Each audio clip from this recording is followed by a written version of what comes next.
எடப்பாடி பழனிசாமி அவருடைய முகமும் பியூஷ் கோயலுடைய முகமும் போதும். அவங்களுடைய வார்த்தையை விட அதிகமான பாடங்களை சொல்லும்.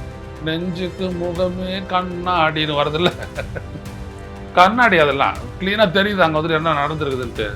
பாரதிய ஜனதா 20 சீட்டு போன முறை வாங்கினாங்க 21ல், இப்போ 23 கொடுத்து அவங்க செட்டில் ஆகிறதுக்கு வந்துட்டு எவ்வளோ தூரம் பண்ணிட்டு இருக்கிறாங்க. அவங்க ஒரு குடும்பமாக இணைந்து செயல்படும்னு சொன்னார். ஏங்க ஒரு குடும்பமாக இணைஞ்சு வேலை செய்வோன்னு சொன்னாருங்க. அப்புறம் என்ன மெசேஜ் வந்துட்டு என்டிஏ ஆட்சி ஆமாம் சொன்னாரா? என்டிஏ ஆட்சி சொல்லிட்டாரு. எடப்பாடி பழனிசாமி தலைமையில் சொன்னாரா? சொல்லலாம். ஏன் அப்போ இடிக்குதுன்னு தானே அர்த்தம். டிடிவி தினகரன் என்ன சொன்னார்? கூட்டணிக்கு நான் வர்றதா இருந்தேன்னா 2 கண்டிஷன் போடுறேன். ஒன்று, மரியாதைக்குரிய இடம் கொடுத்தாங்கன்னா வருவேன். 2வது விஷயம், எடப்பாடி பழனிசாமி முதல்வர்னா கிடையாது சொல்லிட்டாரு. முடிஞ்சு போச்சுங்களா? எடப்பாடி பழனிசாமி ஒரு முதல்வர் சொல்லலையா? தொங்கிட்டு இருக்குதா? இந்த 3 சீட்டும் செய்தி பரப்பின உடனே அவருக்கு கோவம் வந்துருச்சு. மொழியெல்லாம் சொல்லி திட்ட ஆரம்பிச்சிட்டாரு. அடியேன்னு கூப்பிடுறதுக்கு வீட்டுக்காரி வரல, பிள்ளைக்கு பேர் வைக்க போனானா கிருஷ்ணமூர்த்தி அப்படி சொல்லிட்டு அச்சார் பாருங்க. ஓபிஎஸ் அவர்களும் டிடி அவர்களும் எடப்பாடி பழனிசாமி சிஎம் வேட்பாளருக்கு வரைக்கும் கூட்டணியில் வரமாட்டேன்னா அதுக்கு வாய்ப்பு குறைவு தான் இல்லையா இப்போ இருக்கிற சூழ்நிலை? முடிச்சாங்க நேத்து.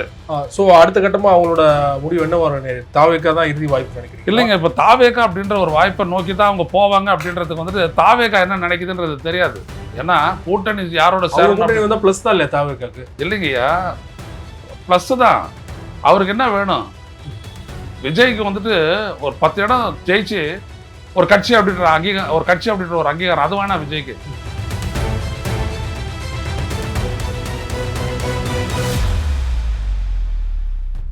அரசியல் களம் நேயர்களுக்கு வணக்கம். இன்றைக்கு நம்ம நேர்காணலுக்காக மூத்த பத்திரிகையாளரும் அரசியல் திறனாய்வாளருமான திருமதி ஐயநாதன் அவர்கள் நம்மோடு இருந்திருக்கிறார். அவரோடு பேசலாம். ஐயா வணக்கம். வணக்கம். தொகுதி பங்கீடு பேசுவதற்காக நேற்றைய தினம் ஒன்றிய அமைச்சர் பியூஷ் கோயல் அவர்கள் வந்திருந்தார் சென்னைக்கு. அதிமுக தலைவரோட பேச்சுவார்த்தை சுமூகமாக முடிஞ்சதுன்னு சொல்லிட்டு பியூஷ் கோயல் அவர்களும் அதிமுக தலைவரும் ஒன்றாக வந்து பத்திரிகையாளர் சந்திப்பு நிகழ்த்திருந்தாங்க. அவங்க வந்து வெளிப்படையாக எதுவுமே சொல்லலை எவ்வளோ தொகுதிகள் அப்படின்னு. ஆனால் ஊடகங்களில் பார்த்தீங்கன்னா பாஜகவுக்கு 23 தொகுதி, பாமகக்கு 23 தொகுதி, ஓபிஎஸ் அணிக்கு 3 தொகுதி, டிடி அணிக்கு 6 தொகுதினாங்க. ஓபிஎஸ் அவர்களும் டிடி அவர்களும் வெளிப்படையா இன்னைக்கு மறுத்துட்டாங்க. தேமுதிக ஒரு 6 தொகுதி, அது ஒட்டி. ஆமா, தேமுதிக ஒரு 6. இப்படி வந்து ஊடகங்கள் இஷ்டத்துக்கு எழுதிட்டு இருந்தாங்க. எதுவுமே வந்து உண்மை இல்லை அப்படிங்கிற மாதிரியான சூழல் தான் இருக்குது. சொன்ன பார்த்தீங்கன்னா ஃபேக்டிவ் சுப்ரீம் பண்ணுவாங்க. ஜேர்னலிசத்தை பொறுத்த வரைக்கும் ஃபேக்டிவ் சுப்ரீம். கெஸ் அடிக்கிறது, ஸ்கூப் அடிக்கிறது அதெல்லாம் வேற. காரண காரியத்தோடு செய்யக்கூடிய ஒரு தனி பத்திரிகை செய்யும். ஒட்டுமொத்தமாக எல்லாரும் சேர்த்துக்கிட்டு ஒரு அன்ஆத்தன்டிக்கான ஒரு வதந்தி அது ஆக்சுவலாக. அப்படியே அதை பரப்பி அதை அப்படியே ஆத்தன்டிக்காக நடந்த மாதிரி ஒரு 1.5 மணி நேரம் 2 மணி நேரம் நேற்று ஊடகங்கள் பண்ணியிருக்க. அது வந்துட்டு ஒட்டுமொத்த பத்திரிகை உலகத்துக்கும் அது ஒரு தலைக்குறிவு. நாம் வந்துட்டு இந்த 20 அம்ச திட்டம்னு இந்திரா காந்தி வந்துட்டு 75 எமர்ஜென்சி ஒன்று கொண்டு வந்தாங்க. அதில் ஒரு திட்டம் வந்துட்டு என்னன்னா, இந்த வதந்தி பரப்புவது தண்டனைக்குரிய குற்றம் அப்படின்னு சொல்லிட்டு அதை நீக்கணும் அப்படின்னு சொல்லிட்டு இது பண்ணாங்க. அது பத்திரிகை ஊடகங்கள் செய்யறதான்னு அது ஒரு அரசியல் ரீதியாக ஒரு கட்சி சார்பாக அதை உருவாக்கி விட்டுருக்கலாம். ஆனால் நம்ம மக்களுக்கு தானே நம்ம ரெஸ்பான்சிபிள். இப்போ பத்திரிகை அப்படின்றது 4th எஸ்டேட்டு. 4th எஸ்டேட்னா எதுக்கு? அரசியல்வாதிகளுக்கான 4th எஸ்டேட்டாக நம்ம மக்களுக்கான 4th estate. The first estate being the government, the second estate being the bureaucracy, ஆட்சி நிர்வாகம், third estate being the judiciary, the 4th estate is by the people of this country. அது ஊடகம், பத்திரிகை உலகம்.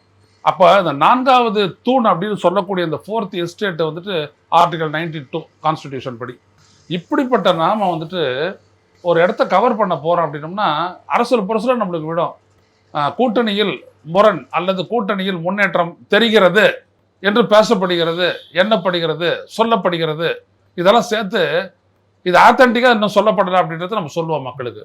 இது வந்துட்டு அப்படியே உறுதி போட்டு பட்டியல் போடுறீங்க. நீங்க தான் அவங்க டிக்ளேர் பண்ணி லெட்டர் கொடுத்த மாதிரி சொல்லி வச்ச மாதிரி எல்லா ஊடகங்களும் ஒரே மாதிரி போடுறாங்களா? இது வந்து செய்தியை முந்தித்துறோம்னு சொல்லிட்டு பண்றாங்களா, இல்ல திட்டமிட்டு இப்படி பரப்புறாங்களா? இல்ல, இது ஒரு திட்டமிட்ட செயலா தான் இது படுது. அதாவது அந்த கூட்டணி வந்துட்டு செட்டில் ஆயிடுச்சு, அது பாருங்க ஒரு மெகா கூட்டணி அப்படி காட்டுறது. அது என்ன, அதாவது ஒரு ஜேர்னலிஸ்ட் அப்படி இப்போ நேற்று அவங்க வராங்க, பியூஷ் கோயல், ராம் மேக்வால் இவங்கெல்லாம் வராங்க, பேசுறாங்க.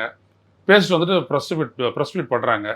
அதில் வந்துட்டு எடப்பாடி பழனிசாமி அவருடைய முகமும் பியூஷ் கோயலுடைய முகமும் போதும். அவங்களுடைய வார்த்தையை விட அதிகமான பாடங்களை சொல்லும். நெஞ்சுக்கு முகமே கண்ணாடின்னு வரதில்ல, கண்ணாடி அதெல்லாம் க்ளீனாக தெரியுது அங்கே வந்துட்டு என்ன நடந்திருக்குதுன்ட்டு. பாரதிய ஜனதா 20 சீட்டு போன முறை வாங்கினாங்க 21ல். இப்போ 23 கொடுத்து அவங்க செட்டில் ஆகிறதுக்காக வந்துட்டு எவ்வளோ தூரம் பண்ணிட்டு இருக்கிறாங்க அவங்க. அதுக்கு அவங்க 21-18 பேசுனாங்க, ஈக்குவேஷன்லாம் பேசினார் அவர். உடச்சி விட்டு போடான்னு சொல்லிட்டு போயிட்டே இருப்பார் அமித்ஷா. இவங்களுக்கு தெரியல என்னன்ட்டு எல்லாத்தையும் வந்துட்டு. அதாவதுங்க அமித்ஷா வந்துட்டு ஒருத்தரை டெப்யூட் பண்ணுறாரு அப்படின்னோம்னா அடுத்தது நீ 50% வா, நான் மற்றது பார்த்துக்கிறேன் அப்படின்னு. இவர் 23 சொன்னார் அப்படின்னோம்னா அவங்க வந்துட்டு ப்ரெஸ் மீட்டே பண்ணியிருக்க மாட்டாங்க, ஓட்டிருப்பாங்க அவங்க. அப்படி சொல்லிட்டு போயிட்டு இருப்பாங்க. அவங்களுடைய நோக்கம் என்ன? 30 பேரை சட்டப்பேரவைகளுக்கு அனுப்பணும். நம்மளுக்கு எட்டின செய்தி 30 பேரை சட்டப்பேரவைக்கு அனுப்பணும்னா அவங்க ஒரு 40-45 தொகுதி பண்ணணும், அவங்களோட அலைன்ஸ் வெற்றி பெறணும். இல்லாட்டி மறுபடியும் 4-5 நின்றுக்கிற வேண்டியது தான், ஒன்றும் பண்ண முடியாது. அது புரியுதுங்களா? வெற்றி பெறும் போது அவ்வளோ ப்ரொப்போசிஷன் அவங்களுக்கு அவ்வளோதான். அப்போ அங்கேருந்து 2-3 அமைச்சர்களை டெப்யூட் பண்ணிங்க போட்டு, ஏன்னா முருகன்ஜி வேற இருக்கிறாருல, அவர் மாபெரும் முருகன்ஜி வேலெடுத்து தமிழ்நாட்டை கைப்பற்ற பார்த்தவர், அவர் கூட நிற்கிறாரு. அங்கேயும் வந்துட்டு மூஞ்சில ஒன்றும் எதுவும் ஆடலை. அப்போ என்ன இருக்கு? அப்போ நீங்கள்லாம் என்ன வேலையை செஞ்சீங்க? ஒரு குடும்பமாக இணைந்து செயல்படுவோம்னு சொன்னார். ஏங்க ஒரு குடும்பமாக இணைஞ்சு வேலை செய்வோம்னு சொன்னாருங்க. அப்புறம் என்ன மெசேஜ் வந்துட்டு என்டிஏ ஆட்சி ஆமாம் சொன்னாரா? என்டிஏ ஆட்சி சொல்லிட்டாரு. எடப்பாடி பழனிசாமி தலைமையில் சொன்னாரா? சொல்லலை. ஏன் அப்போ இடிக்குதுன்னு தானே அர்த்தம். இதெல்லாம் என்ன அப்படின்னம்னா செய்தியாளர்கள் வந்துட்டு ஏதாவது கேட்டாங்கன்னு எடிட்டர் என்ன ஏன் அப்படிலாம் வருதுன்னு, இல்லை சார் அப்படிலாம் எதுவும் இல்லை, டக்குன்னு நாங்கள் அடிப்போம். அப்போல்லாம் எங்களுக்கு ஃபோன் கிடையாது, செல்ஃபோன் கிடையாது. நாங்கள் வந்துட்டு இந்த வாக்கி டாக்கியை வச்சுக்கிட்டு பேசுவோம், இல்லை கொஞ்சம் தள்ளி வந்துட்டு பேசுவோம். இல்லை சார் அதெல்லாம் இல்லை, அப்படிலாம் ஒன்றும் கிடையாது. ஓகே சரி சரி மெதுவாக கரெக்டாக நீங்கள் சொல்லு அப்படி சொல்லுவாங்க. ஸோ அப்போ என்ன பண்ணிவிடுவாங்க அப்படின்னோம்னா ஏற்றவே மாட்டாங்க செய்தியை. நான்லாம் டிவியில் தான் ஒர்க் பண்ணி ஆரம்பித்தேன் ஜேர்னலிசத்தை. அப்போது நீங்கள் என்ன பண்ணணும் அப்படின்றது இருக்குல்ல. நீங்கள் பாட்டுக்கு எடுத்து விட்டுட்டு ஒரு பரபரப்பாக்கிட்டு அப்புறம் எல்லா ஊடகங்களையும் அதை சொல்லிவிட்டு அப்புறம் அதெல்லாம் இல்லைன்னு சொல்லிவிட்டு, நல்ல வேளை இந்த நேரத்தில் கிரெடிட் யாரை கொடுக்கணும்னா 2 பேருக்கு தான். ஒருத்தர் ரவீந்திரன் துரைசாமி எடுத்தோன்னே அடித்தார் இல்லைன்ட்டு. அடுத்தபடியாக பார்த்தீங்கன்னா அண்ணன் தராசு சியாம். 3வது பார்த்தீங்கன்னா துரைகர்ணா. இவங்க அடிச்சிட்டாங்க. நம்மளை கேட்ட போது நம்ம சொன்ன இதுக்கெல்லாம் வாய்ப்பே கிடையாது அப்படின்ட்டோம், நம்மளுக்கு தெரியும். ஆனால் அவங்க 3 பேர் தான் ரொம்ப முக்கியமானவங்க சொல்லிவிட்டாங்க. Journalism is a responsible act. ரொம்ப பொறுப்புடைய ஒரு கடமை அது. அதை வந்துட்டு இவங்க எப்படி இந்த மாதிரிலாம் மிஸ்யூஸ் பண்ணுறாங்கன்னு தெரியல. அரசியலை தொடர்ந்து கடைபிடிச்சு வந்தவங்க அமித்ஷா எங்கே நிற்கிறாரு, எடப்பாடி எங்கே நிற்கிறாரு, அமித்ஷா என்ன சொல்கிறாரு கூட்டணி ஆட்சி தான்றாரு. இங்கே வந்துட்டு நெல்லையில் நடந்த பாஜகவனுடைய வாக்குச்சாவடி முகவர்கள் மாநாடு, அதில் வந்து அவர் சொல்கிறாரு, நீங்கள் 21 நாங்கள் 39%, we are going to give a stiff challenge and it is possible we are going to form the NDA alliance government அப்படி தமிழ்நாடு அப்படின்னு சொல்கிறாரு. மறுநாள் காத்தாலே என்ன பண்ணுறாரு எடப்பாடி பழனிசாமி, நாங்கள் போதுமான இடத்தில் கணிசமான இடங்களில் நின்று தனித்து ஆட்சி அமைப்போம்ன்றாரு. அன்னைக்கு தான் அவங்க 2 பேருக்கும் முட்டிச்சு. நம்ம இதெல்லாம் சொல்லியிருக்கோம், ஊடகத்திலையும் சொல்லியிருக்கிறோம், நம்ம சமூக ஊடகங்களையும் சொல்லியிருக்கிறோம். அப்போ அதுலேருந்து இன்னும் அந்த அந்த முண்டல் உரசல் வந்துட்டு இன்றைக்கி நடந்துகிட்டு இருக்குது. அப்போது இப்போ வந்துருக்கூடிய பேச்சுவார்த்தை என்னது, இதுக்கு நடுவில் என்னென்னா அந்த இதுக்கு அப்புறம் சில தொகுதிகள் எல்லாம் குறிப்பிட்ட அந்த பட்டியலை கொடுத்து இந்த கோயில் இருக்கிற தொகுதிகளை திருத்தணியில் ஆரம்பித்து ராமேஸ்வரம் வரைக்கும் இருக்கக்கூடிய அந்த கோயில் தொகுதிகளை எல்லாம் நான் கொடுத்து இது பண்ணாங்க, எடப்பாடி கிட்ட கொடுத்து இது பண்ணாங்க. அப்போ தான் அந்த பாண்டே வந்தார்ல, வைகுந்த் பாண்டே, அந்த காலகட்டம். அப்போ வந்துட்டு என்ன பண்ணாரு, இதெல்லாம் பார்த்துட்டு இதெல்லாம் நாங்கள் ஜெயிச்ச தொகுதின்னு அப்படியே திருப்பி கொடுத்துட்டாரு. ஒட்டுமொத்தமாக தொகுதி பேச்சுவார்த்தை நடத்தும் போது பார்த்துக்கலாம் அப்படின்ட்டு அதை உடச்சி விட்டாரு. அதனால அவர் போயிட்டு பியூஷ் கோயல் வர்றாரு. பியூஷ் கோயல் வானா இது சரியில்லை, அங்கே சரக்கு இல்லை, வேற மாதிரி இருக்கிறாங்க எல்லாருமே அப்படின்னு சொல்லிட்டோன்னே சரி நான் பார்த்துக்கிறேன் நீ போயிடு அப்படின்றாரு. அதுக்கப்புறம் தான் இவங்களை விட்டு அனுப்புறது. ஏன்னா பியூஷ் கோயலுக்கும் அதிமுகவினுடைய தலைமைக்கும் வந்துட்டு நெருக்கமான தொடர்பு உண்டு. இப்போ வேலுமணி தங்கமணி போட்டி இத்தியாதி அந்த மாதிரி நெருக்கமானவங்கன்றனால அப்புறம் புரிஞ்சு போச்சு இல்லை, அதெல்லாம் கொள்கையெல்லாம் தாண்டி நல்லா இருந்தாங்க.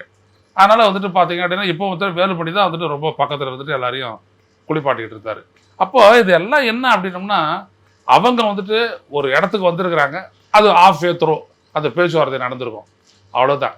2வது அதை விட ரொம்ப முக்கியம், பாஜகவை விட முக்கியம், டிடிவி தினகரன் என்ன சொன்னார், கூட்டணிக்கு நான் வர்றதா இருந்தேன்னா 2 கண்டிஷன் போடுறேன். 1 மரியாதைக்குரிய இடம் கொடுத்தாங்கன்னா வருவேன்.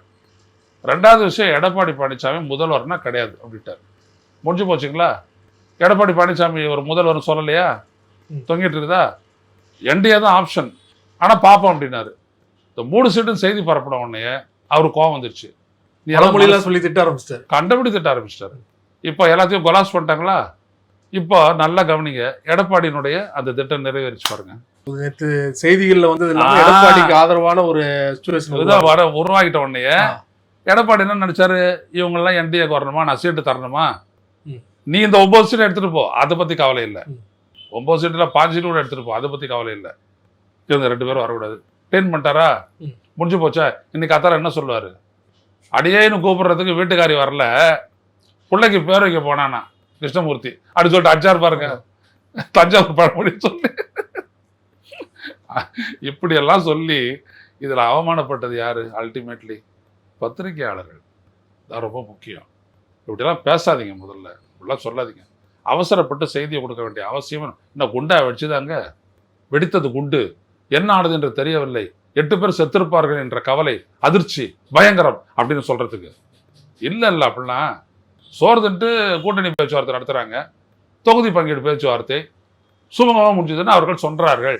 ஆனால் இப்படி எல்லாம் பேசப்படுகிறது, சொல்லப்படுகிறது, என்னப்படுகிறது, கருதப்படுகிறது அப்படி சேர்த்து நீங்க வந்துட்டு வாழத்தோ எத்தனை வாழ் வேணாலும் வைக்கலாம். குறைந்தபட்சம் அவங்க இறுதி செய்யப்பட்டது அப்படின்னு சொல்லியிருந்தா கூட இவங்க இல்ல, இறுதி செய்யப்பட்டது சொல்லக்கூடாது. நம்ம அந்த வார்த்தை அவங்களுடைய வாயிலிருந்து வரணும், நம்ம சொல்லவே கூடாது. இல்ல அப்படி சொல்லியிருந்தா கூட இவங்க இஷ்டத்துக்கு இப்படி எழுதலாம், அப்படி சொல்லாமலே அதான் சொல்ல வரேன். அப்படி சொல்லல, சொல்ல நடந்துச்சு. கடைசியில வந்துட்டு சாதிச்சது யாரு?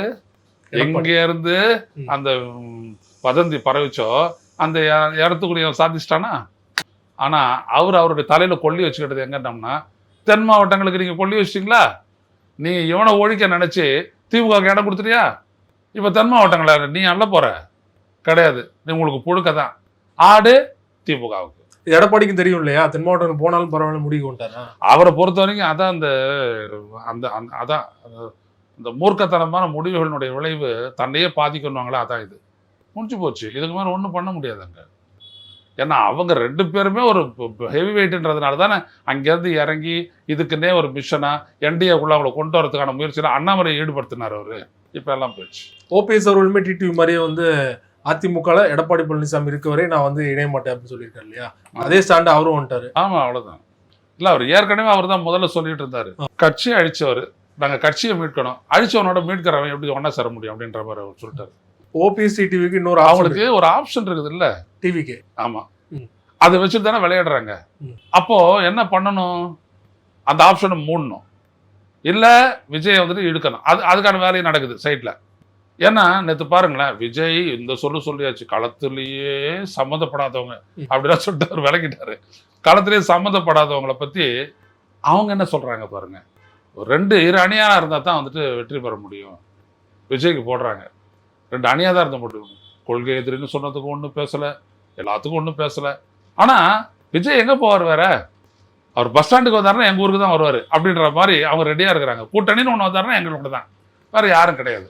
பியூஷ் கோயல் வந்து நேற்று உறுதியா சொன்ன மாதிரி தகவல், பாஜக யாருமே விஜய் விமர்சிக்க வேண்டாம், ஏன்னா சிறுபான்மையினர் ஓட்டை வந்து திமுக போறதை வந்து பிரிப்பாரு அப்படி பேசினதாவும் நீ காலையில் செய்தியில் வருது. அந்த செய்தியே இட்டு கட்டப்பட்ட செய்தி தான். ஓகே, சிவகுமார் யோசிச்சு பாருங்க, சிறுபான்மையினர் வந்துட்டு விஜயை வந்துட்டு நம்புறாங்களா? அப்படி அவங்க நம்புறாங்களா? பிஜேபிக்கார முட்டாளு நினைச்சிட்டு இருக்கிறாங்க இவங்க. இது வந்துட்டு விஜயை ஏமாத்துறதுக்கான ஒரு ஸ்ட்ராட்டஜிங்க. அது என்னன்னா திமுகனுடைய வெற்றியை சீர்குலைக்கணும். இது என்கிட்ட வந்துட்டு ஜான் பேசுறது, ஜான் ஆரோக்கியசாமி பேசுறது, உடச்சே பேசுவோம். நான் ஏற்கனவே கூட சொல்லியிருக்கேன், தமிழ்நாட்டில் தேர்தல் முடிவுகளை தீர்மானிக்கிறது யாரு? ஜான் ஆரோக்கியசாமி ஐயனா கத்து தராரு. என்னது? டிசிஎம் தான், தலித் கிறிஸ்டியன் முஸ்லீம்ஸ், இந்த 3 பேர் தான் தமிழ்நாட்டுடைய தேர்தல் முடிவு இந்தாண்டே அந்தாண்டேன்றது முடிவு எடுக்கிறாங்க. இவர் சொல்றாரு விஜய் இறங்கிட்டாரு அப்படின்னம்னா அது முடிஞ்சு போச்சு, நமக்கு வந்துடும் மொத்தமா அப்படின்னு.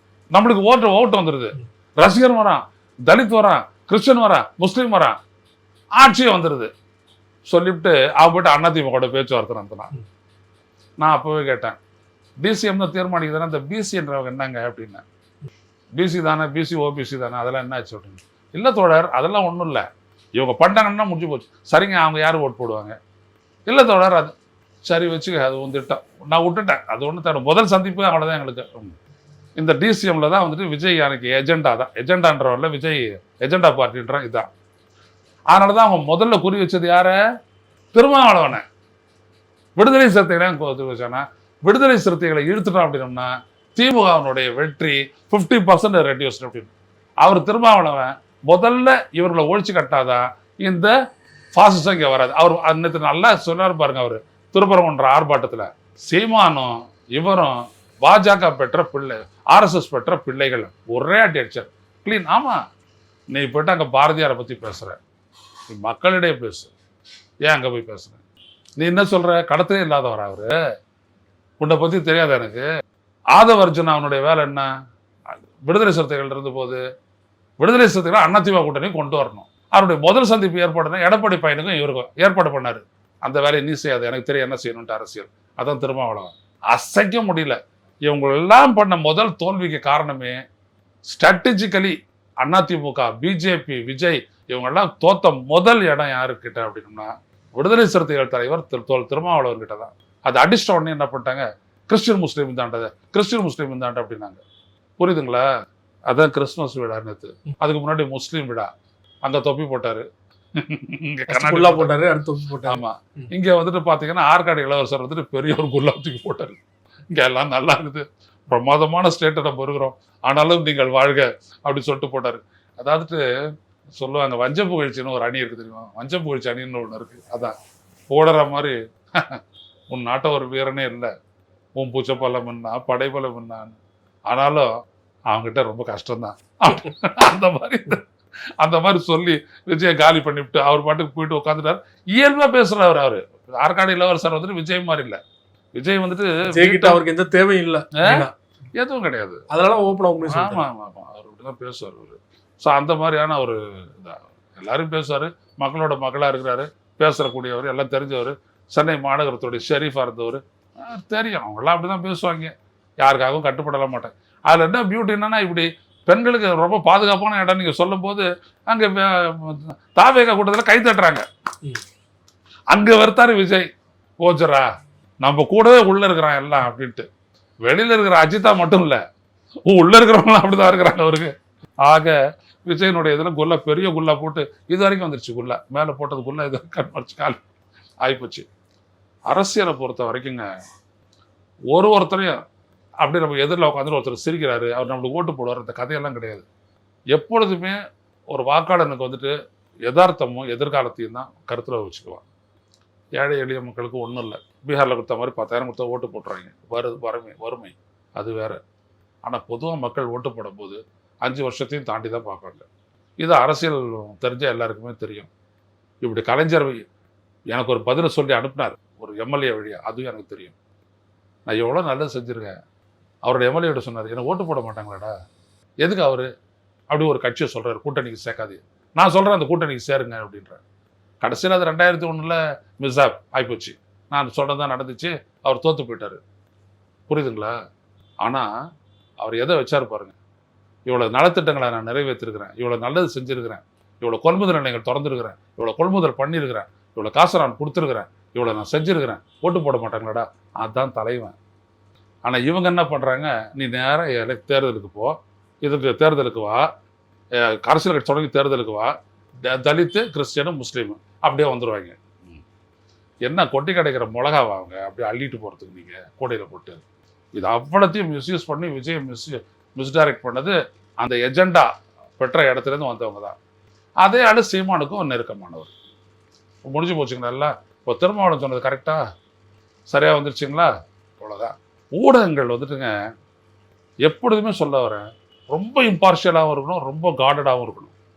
யார் போட்டு போகிறா, யார் கொளுத்தி போடுறா, யார் விதைச்சிட்டு போகிறா, நோக்கம்னா அப்படின்றத உட்காந்துட்டு யோசிக்கிறேன். வீட்டு போட்டாங்க அப்படின்ட்டு ஜாலியாக பேசிட்டு அவங்க கொடுக்குற காஃபி முந்திரி பருப்பெல்லாம் சாப்பிட்டுட்டு அவங்க எதிர்பார்க்கறத நம்ம கிட்ட இருந்து எடுத்துட்டாங்கன்னா நம்ம ஃபெயிலியர்னு அர்த்தம். ஓபிஎஸ் அவர்களும் டிடி அவர்களும் எடப்பாடி பழனிசாமி சிஎம் வேட்பாளர் இருக்க வரைக்கும் கூட்டணியில் வரமாட்டேன்னா அதுக்கு வாய்ப்பு குறைவு தான் இல்லையா இப்போ இருக்கிற சூழ்நிலையில்? முடிச்சாங்க நேற்று. ஸோ அடுத்த கட்டமாக அவங்களோட முடிவு என்ன வரும்? தாவேக்கா தான் இறுதி வாய்ப்பு நினைக்கிறீங்க? இல்லைங்க, இப்போ தாவேக்கா அப்படின்ற ஒரு வாய்ப்பை நோக்கி தான் அவங்க போவாங்க அப்படின்றதுக்கு வந்துட்டு தாவேக்கா என்ன நினைக்குதுன்றது தெரியாது. ஏன்னா கூட்டணி யாரோட கூட்டணி வந்தால் ப்ளஸ் தான் இல்லையா தாவேக்காக்கு? இல்லைங்கய்யா, ப்ளஸ் தான். அவருக்கு என்ன வேணும்? விஜய்க்கு வந்துட்டு ஒரு 10 இடம் ஜெயிச்சு ஒரு கட்சி அப்படின்ற அங்கீகாரம், ஒரு அங்கீகாரம் அது வேணாம் விஜய்க்கு. விஜய் வந்துட்டு திமுகவை ஆட்சி விட்டு இறக்கணும். இதான் எஜெண்டா அப்படின்றது. நீ வேறங்க, நம்ம ஜெயிக்க வேணாம், அவங்க ஜெயிக்க கூடாது. அதான் எனக்கு 2 கண்ணு போனாலும் பரவாயில்ல, ஸ்டாலினுக்கு பதவி போகணும், இவ்வளவுதான். ஸோ இதைத்தான் நம்ம எஜெண்டான்ற இதை சொல்றாரு அவர் தான். சரி அது நம்ம எஜெண்டா இல்லை அப்படின்னு நாகப்பட்டினத்தில் பேசினார் அவர். நான் குறிச்சு வச்சுக்கிறோம்னா நம்ம உட்காந்துக்கிட்டு அதான் விஜய் புறப்படும் போது காட்டிட்டு இருக்கிறத பார்த்துட்டு இருக்கிறோமே, நம்ம எவ்வளோ ஒத்து பார்க்குறோம் நம்ம. மாதிரி அவர் சொல்லிவிட்டார் இதுதான். அப்போது அவருக்கு என்னன்னா கடைசின்னு அர்த்தம். ஏன் இவர் வந்துட்டு ஏங்க விஜய் தான் முதல்வர் வேட்பாளர், விஜய் தலைமையில் ராவேகா தலைமையில் தான் கூட்டணி, அப்புறம் எதுக்கு ஒரு தீர்மானம் வேறு போட்டு வாங்குற? கூட்டணி தொடர்பான முடிவுகளை எடுப்ப தலைவருக்கு அதிகாரம்னு பொதுக்குழு கிட்டதே, அதுக்கு தான் சிறப்பு பொதுக்குழுவை கூட்டினது, எதுக்கு வாங்குற? அதே தான் எடப்பாடி செய்கிறாரு. அப்போ 2 பேரும் ஒரு இடத்துல சந்திக்கிறாங்க பார்த்தீங்களா, கை கொடுக்குறாங்க பார்த்தீங்களா. அப்போது ஜனவரி 30ஆம் ஐயனார் சொன்னது சரியாக இருந்துச்சா? அவ்வளோதான். அவங்க கடைசியாக விஜய் இப்படி ஒன்று சொல்லுவார். ஈரோட்டில் என்ன சொன்னார்? அதிமுக களத்தில் இல்லை, களத்தோட தொடர்பே இல்லை பிஜேபி. அவங்க 2 பேருக்கு பற்றி நான் பேச மாட்டேன் பாஸு, நம்ம எஜெண்டாவே வேற பாஸு அப்படின்ட்டாரு. எஜெண்டா என்னது? திமுகவை காலி பண்ணணும். ஸோ திமுக தீய சக்தி பாஸு, தீய சக்தி. அதான் உச்ச குரலில் பேசுனது. இப்போ இவர் கடைசியாக என்ன சொல்லுவார் அப்படின்னோம்னா, அதாவது கிறிஸ்மஸ்க்கும் பொங்கலுக்கும் நடுவில் தை பிறந்தால் வழி பிறக்கும் எந்த இடத்துல நடக்கும் அப்படின்னோம்னா, திமுகவை ஆட்சியில் இருந்து இறக்கணும், தமிழ்நாட்டை காப்பாற்றணும், படு மோசமான ஒரு சூழல் இருக்குது, இளவரசர் ஆப்பு வச்சாரு அதை மறந்துரு, திமுக தமிழ்நாட்டை காப்பாற்றணும் அப்படின்னு சொல்லிட்டு இவங்களாம் ஒன்றா சேருவாங்க. தான் அதை தான் இவர் சொல்றாரு. யாரு 2 அணியா இருந்தால் வெற்றி பெறலாம். யாரு? தமிழ்நாடு பாஜகவினுடைய தலைவர் நயினார் நாகேந்திரன். நாம ஒன்னா இருந்தா தான் ஜெயிக்க முடியும். தமிழ் இசை, இந்தி சங்கீத்து அது சொல்லுது இருக்கும். விஜய் வந்தா தான் ஜெயிக்க முடியுன்றாங்க. விஜய் இல்லைன்னா நாங்க ஒண்ணும் இல்லை அப்படின்றாங்க. அதுதான் அதிமுக முதல்ல ஆர்பி உதயகுமார் சொன்னாரு, விஜய் நீங்க தனிச்சு நின்னா காண போயிடுவீங்கன்னு. என்ற கூட ஒரு தொலைக்காட்சியில் கூப்பிட்டாங்க.